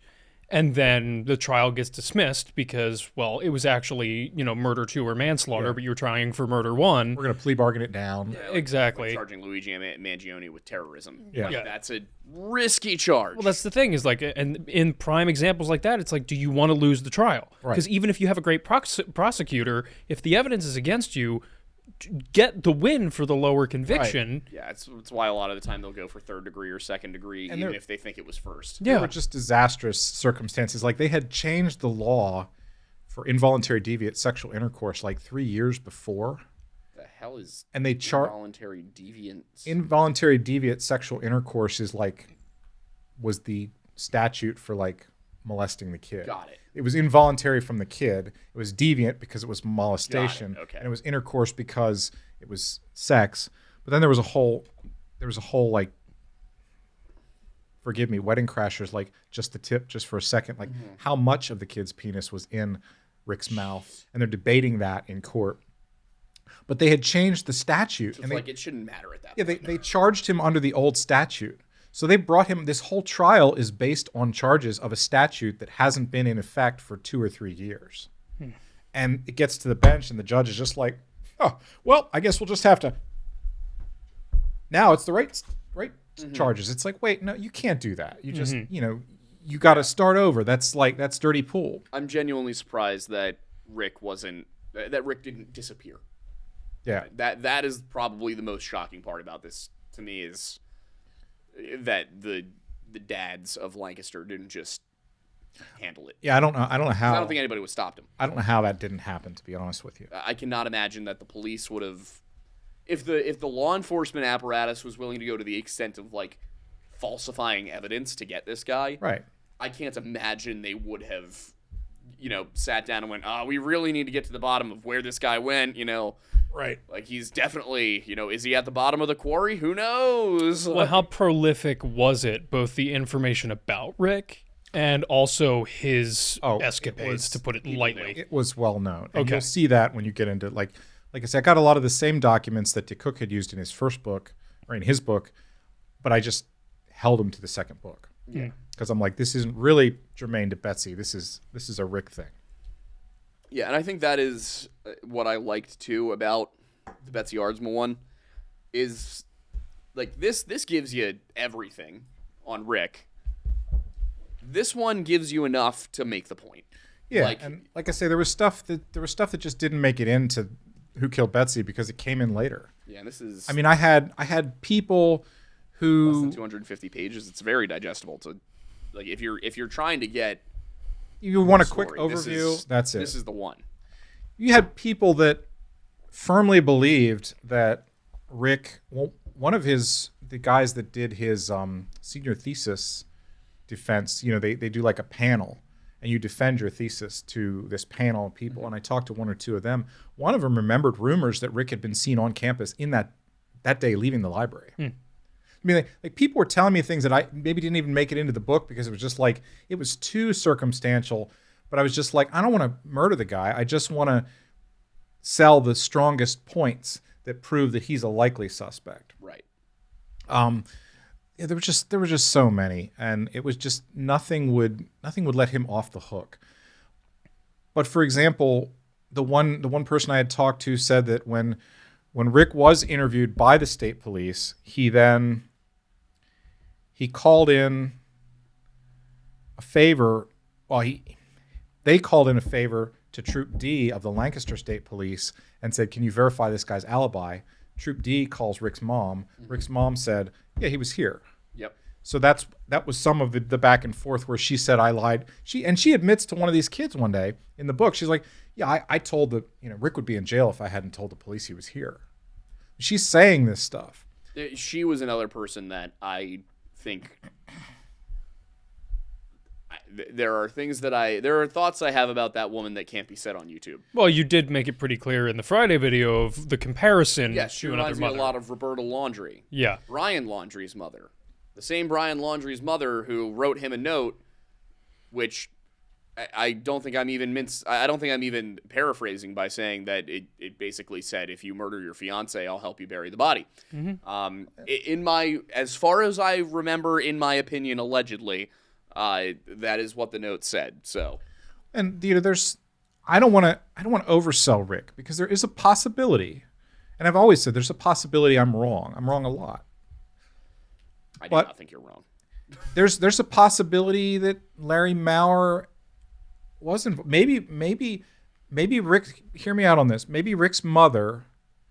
Rick comes to her, "Mom, you got to help me. You got to cover for me." Doesn't really tell her what happened. Maybe it was Larry Maurer. Maybe Rick knew it. Maybe the two guys seen talking in the one aisle by Dean Brungard as he walks by are Rick and Larry Maurer for some reason. Maybe Maurer stabs Betsy. Rick knows about it. Rick says somebody better help that girl. Rick books it out while Maurer leaves the other direction. And then the two of them are in a détente where neither one can really ever spill the beans on the other. Maurer can never tell anybody about Rick because Rick knows about Maurer. Rick can never tell anybody about Maurer because Maurer's in the NSA. He may not know that. Maurer committed the crime, but there's no reason that with Rick's own compromised situation that Maurer couldn't come and say, well, it was Rick that did it. And who's going to believe Rick when the district attorney knows since 1962 he's been propositioning 9-year-olds at the pool? Yeah. Like, both of them were equally bad. It could go either way. I don't know. I don't think we're ever going to solve it. I would be thrilled if people would stop haranguing on the ridiculous non sequiturs, like I was telling you before the show, like Ted Bundy. I'm sorry. I'm willing to accept a lot. I think we can rule Ted Bundy out. Yeah, Ted Bundy does not seem like he. It also doesn't match his MO. No, I don't think the Zodiac Killer did it. Didn't match his MO either. I don't think the Unabomber did it. I mean, Definitely did not match his MO. And I talked to David Kaczynski in Who Killed Betsy. I talked to Anne Rice, who was Ted Bundy's #1 biographer, who worked with him in the call center. Different Anne Rice? Or not Anne Rice, Anne Rule. Gotcha. Rule. I was gonna say. Yeah, no, sorry. I don't know why I get them Interview with confused. the Vampire? 4-letter word, starts with R, ends with E. No, Anne Rule was his premier biographer. She had worked with him. Yeah. I'm like, I took it to these people and said, hey, this is what I'm doing. What do you think about this?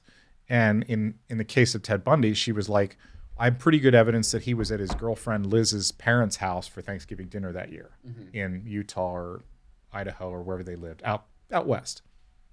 So, I mean, things like that. It's like, if people are going to talk about who did it, we should be talking about, like, who likely did it, or who, like somebody like Rick. Maybe there's someone out there that was completely off the wall. If I could inspire somebody to go out there and try and figure out this themselves, start a website.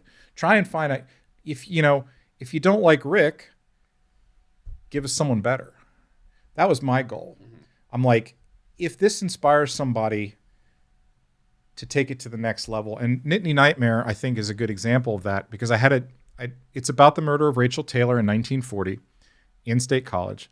And one of the people that I name in that book, there's a guy from a university in New York who has a website now that he's convinced that Hoy Hauck murdered Rachel Taylor.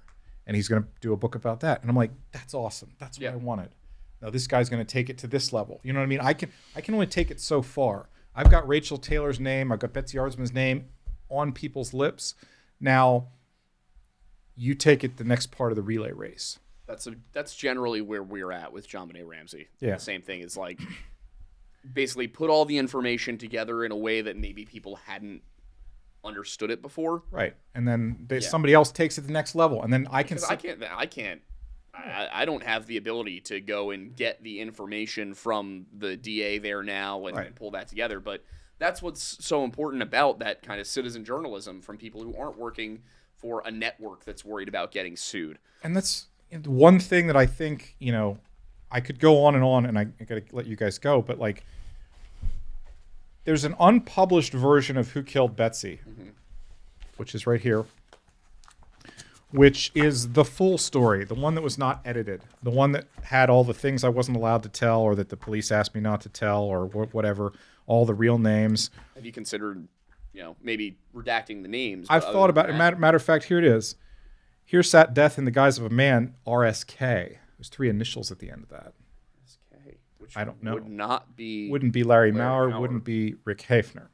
Nothing else is known about the significance of this carving or where it was found during the investigation, but police scoured the campus looking for any possible evidence. No, for example, there was a letter mailed to the police, a Bill Spencer related thing. And I'm going to share that with you. I haven't shared this with anybody. It was mailed to the police around President's Day. And all those spots where it says source, is that Sasha being a professor? Yes. He actually, I sent this. I recognize that. I sent this to him just to kind of show him, hey, this is what we've done. And he graded it and sent it back to me. I was like, yep, that's... I remember that exact kind of note. Oh, so they said that the letter came around President's Day, but the odd thing was... This is the letter potentially from Bill Spencer. From Atlanta, Georgia. Yeah. It came from Atlanta. I just said that. I didn't mention this in the video. Came from Atlanta. And what was odd about it was that it referenced President's Day or referenced Washington's birthday and not President's Day. And it came to the Buki building, which the Buki building was where the police headquarters had been in 1969, but it had not been in the Buki building since like 1970, early 1970, when they disbanded the investigation at, the branch of the investigation happening at the college. And it said, here's a president. You never did catch the guy that killed that cunt in the library, did you? Yeah. Here's a present for Washington's birthday. Well, fuck you all. Here's a present for Washington's birthday you'll never forget. Yeah. That's how it was worded. You never did catch the guy that killed that cunt in the library. Well, fuck you all. Here's a present for Washington's birthday that you'll never forget. Yeah. And it's very odd because it's anachronistic because it was President's Day by that point. I think in 70 or 71 was when they changed it from Washington's birthday and Lincoln's birthday to President's Day. So someone's referencing something that for a younger person wouldn't have been so ingrained that you would think of that automatically. Yeah. And that's why I kind of always assumed that it was Bill Spencer. That made the most sense to me too, because if he did call her that at the party, referencing some of his language that he had used. And I apologize for the salty language. That's where Nancy's family lived. They were living in Atlanta at the time. That's where the picture came from that I showed you. But no, that just amazing stuff. Like the guy, I don't know if I mentioned it in the book that you have, the one that made the print or not. The guy that Betsy ran into, or that Mary Lee Eardley ran into in the overcoat. Yes. His name is Horatio. Horatio was a legit Colombian. And we wanted to find him. Our investigation was, it was gonzo journalism without the drugs. Yeah. There was a lot of like, just seat of our pants. Hey, let's see if we can do this. Let's do it. Why not? So I wanted to find Horatio. And back then, at the time, you could get into the alumni database with a membership, and it would give you things like address, alumni status, phone numbers in some cases. We found Horatio was listed as a member. He had been a member. He was inactive, and it had an address that hadn't been updated since the late 90s, maybe. No phone number because he's in Colombia. And, well, how are we going to find this guy in Colombia? I don't speak Spanish. I can't exactly go knock on his door. If you mailed him something, it might not get there. So I came up with the idea, once again, use Craigslist.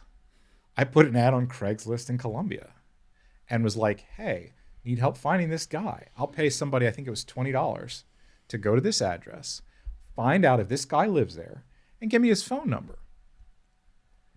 And I went through one or two people. The first guy didn't come through. I was pretty generous back then, so I might have paid the guy anyway. I'm like, well, you tried. Because it was just such an unbelievable adventure. You're like, it's not going to happen. This isn't going to work. So screw it. I'll pay. The guy in Colombia says that he went to this guy's house. I'll pay him, whatever. So the guy comes through. He found his phone number. He says he'll talk to you. I still have the email with his phone number from Diego. And then Diego's asked me, make sure you pay me. I said, I'll pay you. Get your PayPal right and whatnot. We called the guy. And the guy, I had written in the unedited version of Who Killed Betsy, the guy was they were looking at him because he was kind of sort of known as a pervert. Mm-hmm. Like the long trench coat thing was for like flashing people. Mm-hmm.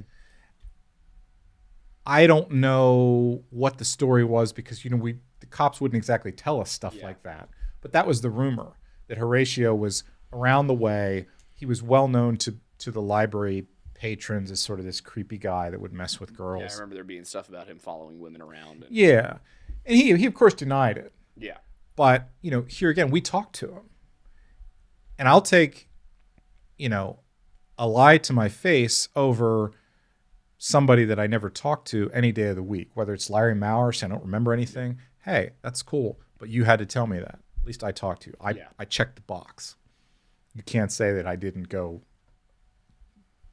that far in the investigation. Right. I mean, like Joao Wafinda, he was another fascinating one because I dug into him because he was very conspicuous. And as you can imagine, being a black male, a literal African male in State College in 1969, he caught a lot of flack. The police are like, well, it's right here. The black guy did it, So he's not native English speaker because I think he was from Mozambique, which I believe is French speaking. Yeah. So, I mean, I'm sure he had a lot of explaining to do. But, he was not around. He had died, and somewhere in here it is, he had died in the 90s. He had a family. He had gotten divorced or abandoned them. He'd gone off to some other country and passed away before anyone could get a hold of him. It was just like you're going through tracking these people down. You're running things. There's nothing more exhilarating than that feeling of like you're on a hunt. And you would get, I never took drugs, but it was like when people talk about getting juiced, often that it felt like that. You would make a phone call and you get somebody that talked to Rick and that knew Rick, and they'd be like, oh yeah, you get this little story and you're like, oh damn, that's good. Like the rest of the day you're like, yeah. How many times have you gotten a phone call from me where I'm like, you'll never believe what I just found? Oh yeah. It's the best feeling of that kind of work is like, oh my God, there it is. Yeah. Finally. Yeah. It's like when you have a section of a puzzle put together, but there's one missing piece and you suddenly find it. Yeah. And these the video that's going to be coming out on Friday of this week there's a few moments in there where I was like, huh? Mm-hmm. The right to know law requests, like sometimes it's such a dance. You start out and you file it, and half the time they'll tell you they need more time, or half the time they'll tell you, well, different information, be more specific, whatever. And then they'll come back after 30 days and say, oh, and that's one thing I'm going to look right at the camera now and tell you, kids, if you're into doing this kind of thing, if you live in Pennsylvania, talk to your senators, talk to your representatives. We need to change the right to know law. Yeah, they've got so many carve-outs for things that they don't ever have to give you anything. And I meant to mention this too. In the book Who Killed Betsy, I say that after 75 years, the files will go to the Harrisburg to be archived. I've later found out since then that is false. At 75 years, they'll be thrown in a shredder. Oh. So we will never see them. And it's because the right to know law request, or the right to know law, carves out an exemption for investigations. I know a state rep. It would be a useful tool right about now. I might be able to actually. Let me tell you one I just did recently. There was a fire. You familiar with State College history a little bit? Yeah, a little bit. McClanahan's, Yeah. the drugstore on Allen Street, Yeah. burned to the ground in 1989. Right. It was originally started as a criminal investigation. Mm-hmm. Then it was changed to a non-criminal investigation. I did a right to know law request on the McClanahan's fire. I said, hey, come on, it's been 36 years.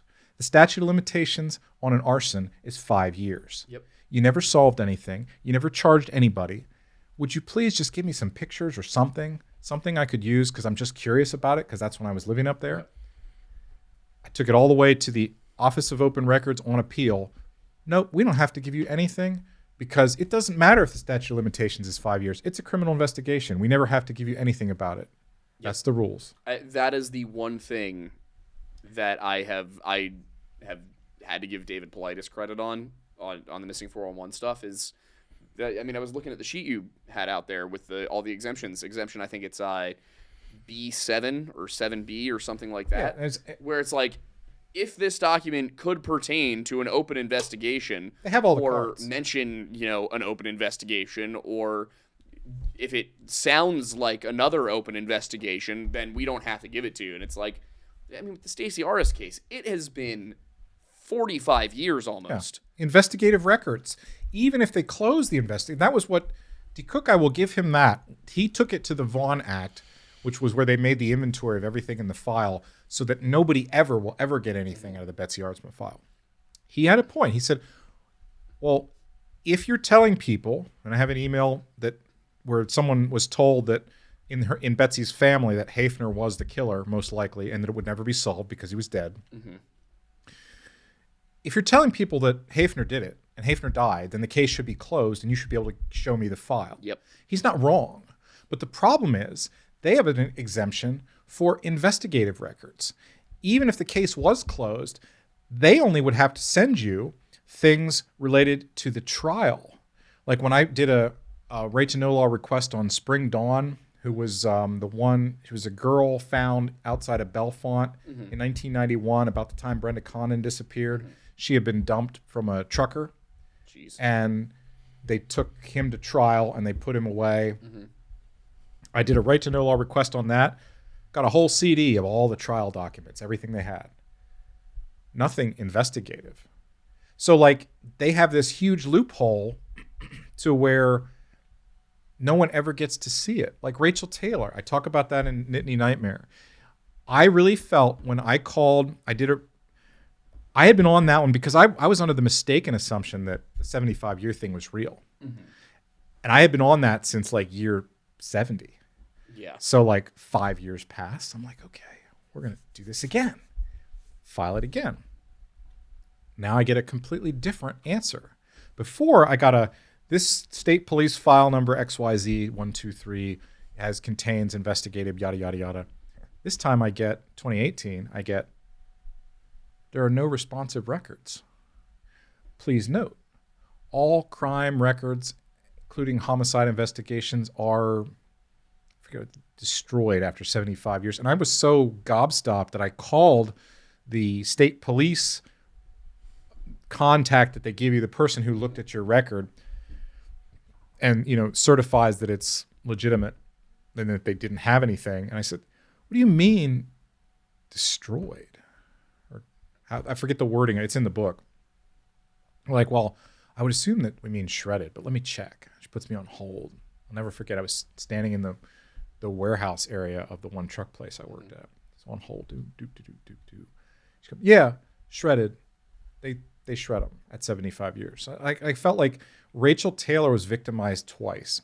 First, when she's murdered in 1940 at 1 a.m, And then 75 years later, when every remaining piece of her existence and the crime and what happened to her gets tossed in a shredder on Document Destruction Day at the state police barracks. And I talked to state cops who had been there and remembered the Rachel Taylor file. Mike Simmers remembered seeing the Taylor files when he started at 21 in Rockview in 69. The Taylor files were still like stacked up there in bankers' boxes. That's And then actually like I'm glad you told us that, because that is something that we might be able to do something about. Yeah. And there was an attempt in 2022 to change the right to know law to include investigations over a certain number of years. Like after 25 years, you have to give the stuff. But the problem was some bastard poison pilled it.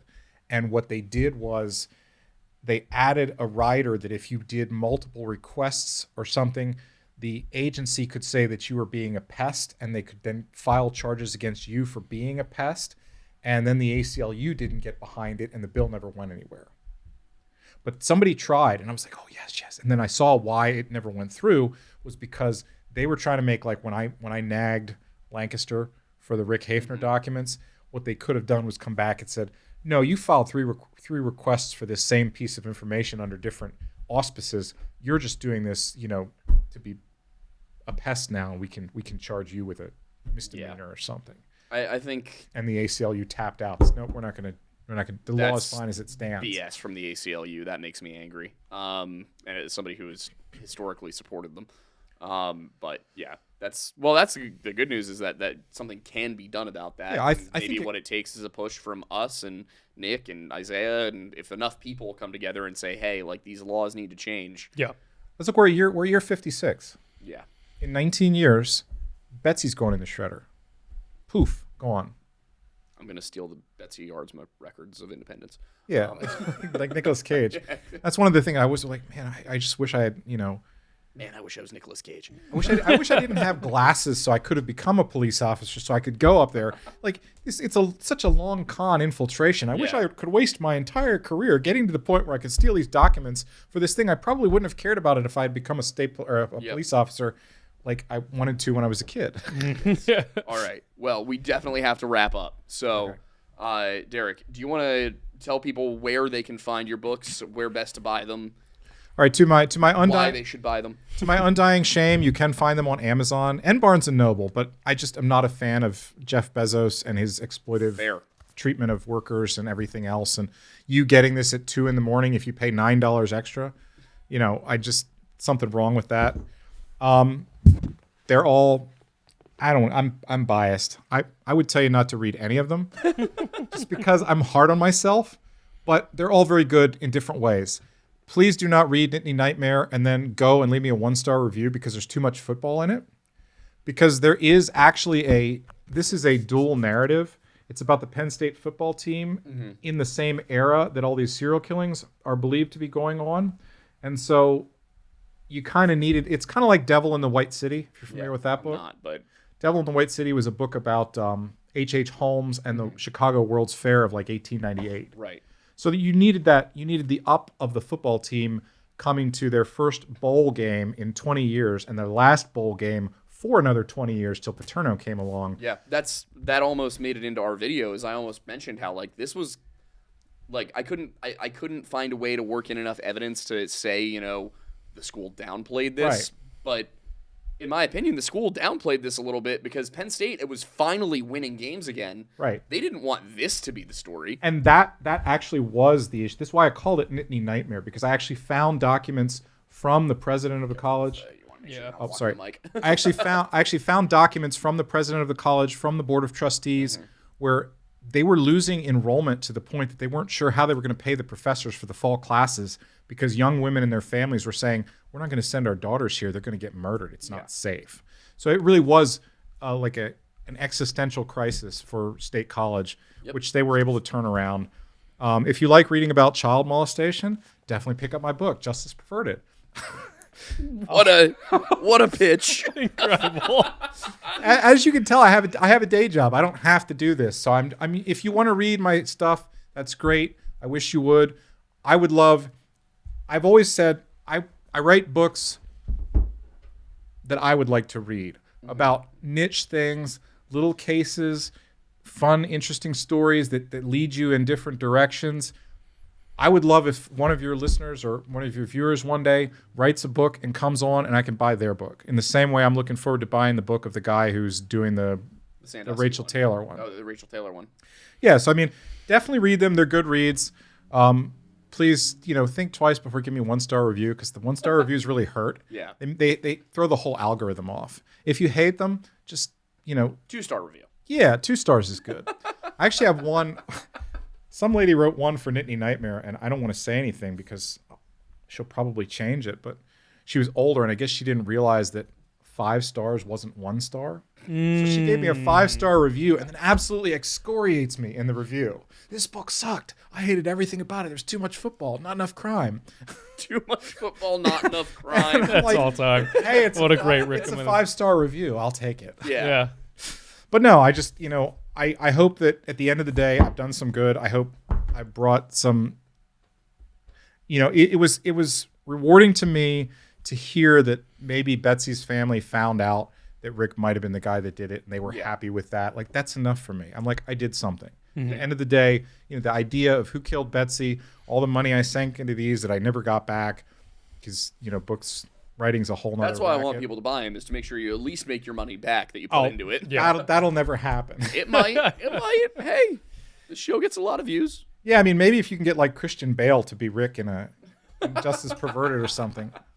I kind of want to be, I either want to be Vince Vaughn or maybe Edward Norton. Okay. Nobody says fuck like Edward Norton. That's a fair point. That's a good point. Yeah. But I could totally see me being played by Ed Norton investigating the Betsy Aardsma murder, with Christian Bale as Rick Hafner. Set it up. And Universal, if you're listening, it's a great idea for next Thanksgiving. There you go. When we start making movies, maybe we can do it. But yeah, for anybody watching, Justice Perverted, Nittany Nightmare, and Who Killed Betsy. This is the primary book we used for our video on it. And apparently the primary book that Wikipedia uses. And definitely the primary book that Wikipedia uses. So I will do my best to remember, but if I don't, somebody will remind me to put the links in the description of the video to make sure that you guys can easily find these. I will also add them to. I have an Amazon shop with reading lists on it, so I'll also add it in there. If you want to follow me on that and help me pay for my wedding by giving me a very small commission on any books you buy. In fact, if you just go to my Amazon shop and then buy anything, I make commission. I remember when I had the Betsy website and I had the book come out first, I did have a link to Amazon through my website, and I was like so psyched one day somebody bought like a Dyson vacuum cleaner. It was like $900. I made $9 off the referral of that. I was like, yes. Because I had just when Betsy came out, my first son had just been born. So like money was bleeding out the door. We had a house. I was working at a Jiffy Lube. I mean, it was like it wasn't great. It's tough. So I'm like, hey, if anything I can feed back into the family from this is just Whatever a you can plus. Yeah. All right. Well, But I appreciate you guys having me on. And we Absolutely. appreciate you coming on and being so Derek reached out to me. I tried to reach out to Derek, but it was a defunct email address. So I never, and then I'll just say that before we go. I never sought any recognition out of this. Like I took my email out of Who Killed Betsy at the end because I was like, when I took the site down in 2014 or 15, and I just felt there weren't any more leads coming in that were worthwhile to keep the site up for whatever it was, $30 a month. Yeah. I was like, no one needs to get a hold of me. I don't want to be the guy who makes the rest of his life about, oh, I investigated this murder and I solved it and I'm this big special person. I'm like, I'll just go back to anonymity. Yep. And kind of like Batman at the end of Dark Knight. Yep. I just want to, go off into the shadows. I'm more than happy to. When I saw your stuff, a friend of mine that does the Pennsylvania Rambler blog, he had told me about you, and I was watching your stuff, and I saw your video where you talked about the Betsy Aardsma one, and I'm like, I got to reach out to him because for whatever reason, I felt like it would be worth telling you, hey, and you were like, hey, I was looking for you, and I'm like, well, I'm here. When the when the pupil is ready, the master will appear. But I don't know. I don't seek anything for myself out of all this. This is just something that I did because I was bored one day. And you did a damn good job, considering that I personally, I'm pretty sure you hit the nail on the head with Hafner. So thank you so much for being here. This was awesome. I loved getting to hash this out in more detail because I think that there was so much that went into this, and I think you definitely deserve credit for that, as well as people having a chance to buy this and read it because it's a good book. Like, it is a very good book. It's well done.